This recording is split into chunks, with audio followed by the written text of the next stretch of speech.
കൂടെ വന്നപ്പോൾ ആകെ ഒരു തകർച്ചയുടെ വക്കിലാണ് വ്യാപാരി സമൂഹം നേരിട്ടുകൊണ്ടിരിക്കുന്നത്.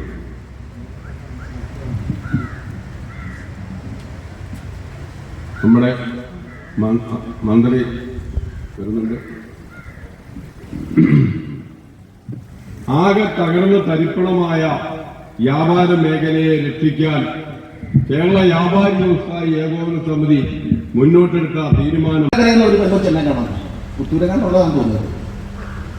കഴിഞ്ഞ ആഴ്ച എന്നെ കണ്ടിട്ട് എന്നോട് പറഞ്ഞു, എനിക്ക് സ്ഥലം മാറ്റം വേണം സാർ. എന്നുവെച്ചാൽ എന്തായാലും എന്നെ അടുവിൽ കൊട്ടാരക്കരയ്ക്ക് മാറ്റി.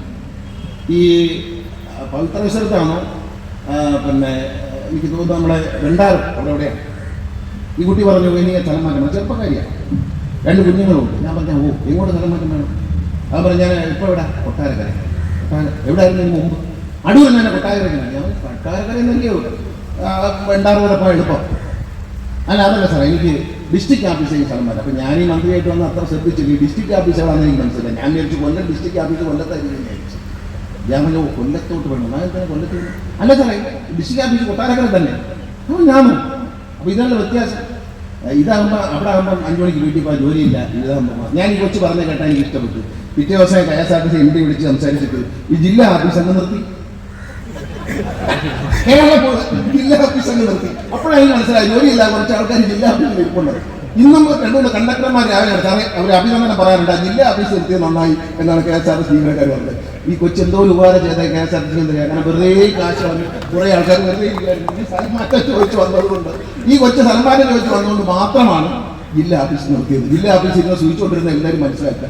ഇതാണ് അതിൻ്റെ നമ്മൾ ആളുകൾ വെറും നമ്മുടെ നമ്മൾ വെറും സ്വാർത്ഥരാകും രോഗ ചികിത്സയ്ക്ക്. ഇപ്പോൾ KSRTC തന്നെ ഞാൻ തീരുമാനിച്ചിട്ടുണ്ട്, ക്യാൻസർ രോഗികളായവരോടെ ഉണ്ട്.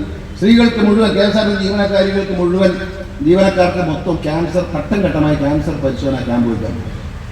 ക്യാൻസറിന് തുടക്കം ഉണ്ടെന്ന് കണ്ടാൽ തുടർ ചികിത്സയ്ക്ക് ആവശ്യമായ പൈസ KSRTC ചിലവാക്കും. KSRTC ഇത് കൊടുക്കാതിരുന്നുകൊണ്ടൊന്നും നന്നാവാണെന്ന് പല ആശുപത്രികളും ഞാൻ സംസാരിക്കുന്നു. വളരെ കുറഞ്ഞ ചെലവിൽ ചികിത്സ ചെയ്യാൻ ഒരു ഡോക്ടറെ പരിശോധിച്ചിട്ട് പറഞ്ഞത് 280-ലധികം ആളുകൾക്ക് ഹൃദയാഘാതത്തുള്ള സാധ്യതയുണ്ടെന്നാണ് അവരുടെ പരിശോധന.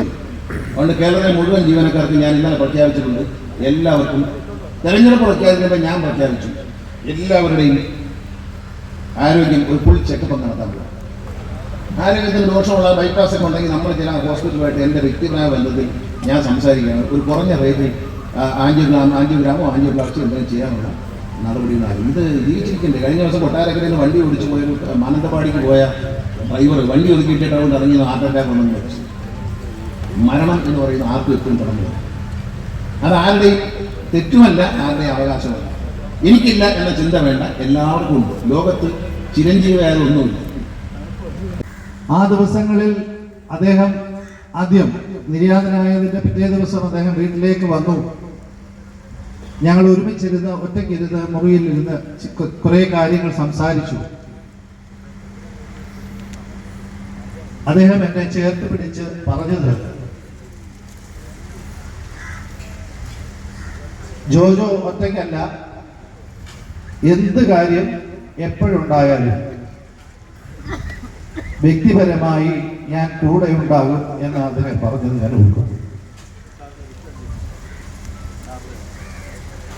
ഒരുപക്ഷെ എൻ്റെ ജീവിതത്തിൽ അങ്ങനെ ഒരു വാചകം ഒരാളിൽ നിന്ന് കേട്ടത് ആദ്യവും അവസാനവും അദ്ദേഹത്തിൽ നിന്നാണ് എന്നുള്ളത് പങ്കുവയ്ക്കാനാണ് ഞാനിവിടെ നിൽക്കുന്നത്.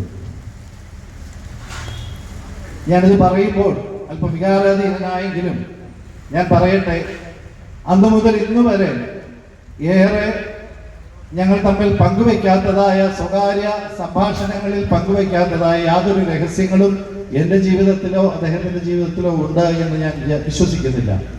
അത്രത്തോളം ആഴത്തിൽ ഒരുപക്ഷെ എല്ലാ വ്യാപാരികളോടും എല്ലാ സമൂഹത്തിലെ വിവിധ തുറകളിൽപ്പെട്ട വലിപ്പച്ചെറുപ്പമില്ലാതെ പലരും തങ്ങളുടെ മനസാക്ഷി പങ്കുവയ്ക്കുന്ന, പലരുടെയും ഒരു മനസാക്ഷി സൂക്ഷിപ്പുകാരനായി, പലർക്കും സഹോദരനായി, പിതാവായി, വീടില്ലാത്തവർക്ക് വീട് നൽകുന്ന ഒരു കുടുംബനാഥനായി മാറുന്ന ശ്രീ KB ഗണേഷ് കുമാറിനെ നമ്മളെല്ലാവരും പ്രത്യേകിച്ച് ഈ അടുത്ത കാലത്ത് സമൂഹ മാധ്യമങ്ങളിലൂടെ കണ്ടിട്ടുണ്ട്.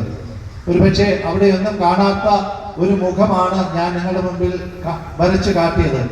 ഇതാണ് സ്നേഹസ്പർശം പദ്ധതിയുടെ രംഗച്ചുരുക്കം.